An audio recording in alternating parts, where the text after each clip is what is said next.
Hello, ladies and gentlemen. My name is L0rdMasta, and I'm here to tell you a story. And it's a rather controversial one, which it comes from the Elder Scrolls 4 Oblivion. I played it on the Xbox 360 about 5, 6 years ago.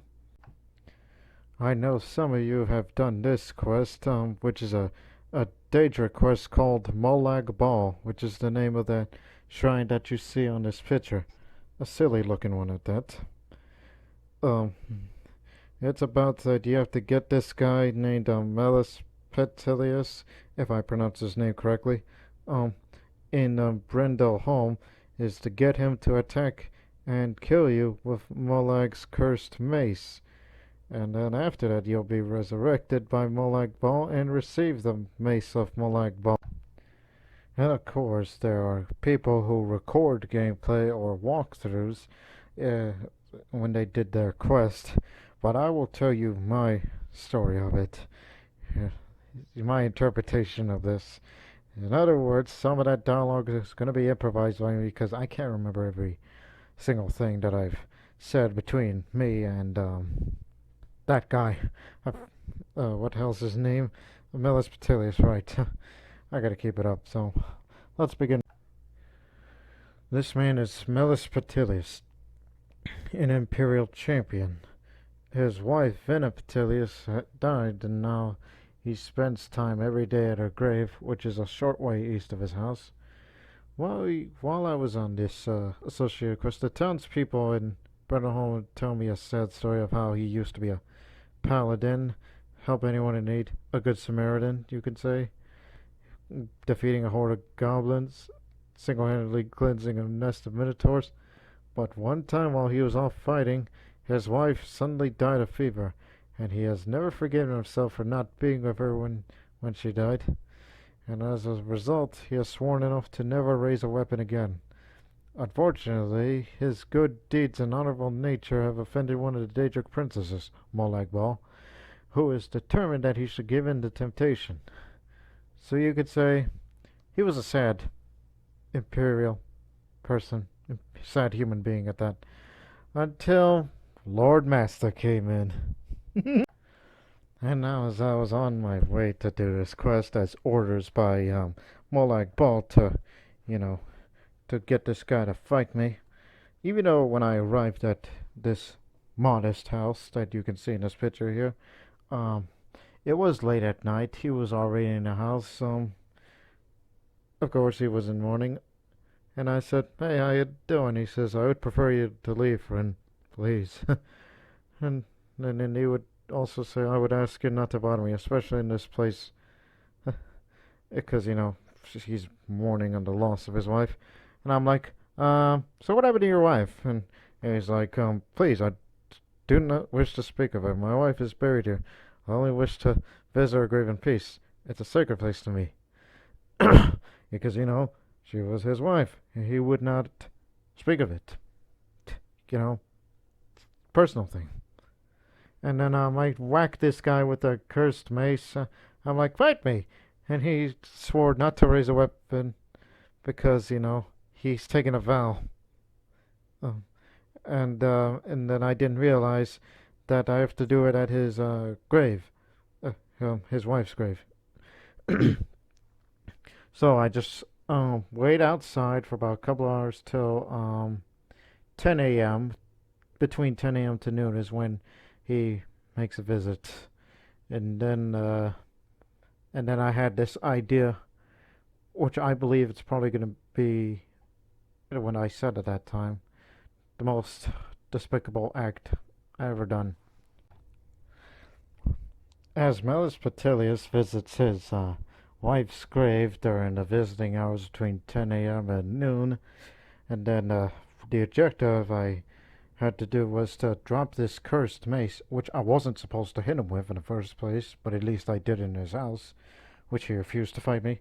I placed it right next to where he's praying, and as I dropped it on the floor, and then I punched him back in the head. He turns around, and he was pretty much in the lines like, "That's it, pal. You've disrespected it. You've done it." So yeah, he was like he was not sworn to raise a weapon in anger, and then and I offended his honor, and I'm ready to die.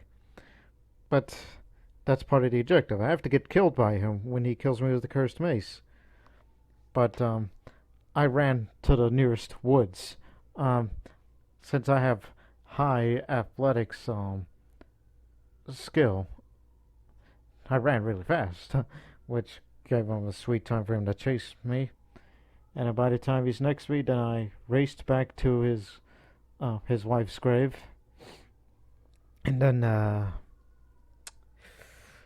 don't know how I put this in words. Even though he's still chasing me, he's got a good distance to get me, and then I actually took the time to stand on the grave, not on the tombstone, but on the grave right next to it.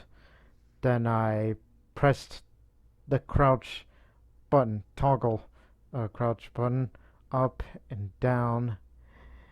And then you get this idea of I was basically desecrating the grave. Desecrating his dead wife's grave. I was teabagging. I know I know it's not supposed to make him angry because, he was already angry enough, but one can imagine that I really pissed him off by doing quite possibly the most disgusting act I've ever done in gaming history, personally. Although it did have a bad taste in my mouth. And that wasn't even the worst part. By the time he got me, I let him kill me, which, of course, I have a high amount of health, which is going to take a long time for him to kill me. Every time he hits me, the blood comes out, and all of my blood was spilled on that tombstone. So yeah, it's just like, yeah, come on, kill me. My blood is on your wife's tombstone. And then by the time he's finally killed me, he thinks it's all over now. And then I was resurrected back at the Molag Bal's shrine, and he gave me the Mace of Molag Bal as a reward. Although I don't think I ever used it during the rest of my um, game time with Oblivion. But by the time I come back to his house, I just simply come into the house and said, I said along the lines of, "Hey, look, I'm sorry, man, about what happened back there. Um, yeah, that was something." And he was like, "No, you're dead. I killed you myself. What manner of creature are you? I will be tormented with your image forever." Tormented of the image of me teabagging your grave. Oh my god, I was such a bad person. I don't know how you people would view this. I mean, I don't mind what your opinion is, whether it's positive or negative about this act I did. If I recorded it back then, it would just pretty much tell you the same story. But since I just told you this whole thing now, it'll be like no comment. I mean, I can't think of it. I even tried telling this story to my mother, and I did my best to not to use any of the vulgar words. It's that controversial. Huh. If I tell the story to any of my friends personally, they'll probably drop their jaws and they'll think that we shouldn't be friends anymore. I'm a menace. I don't take pride on that. I had to tell this story because it was a temptation that got the best of me. I needed to tell it to everybody for you. So yeah, now that you heard it, so that was the story. So this is L0rdMasta saying farewell.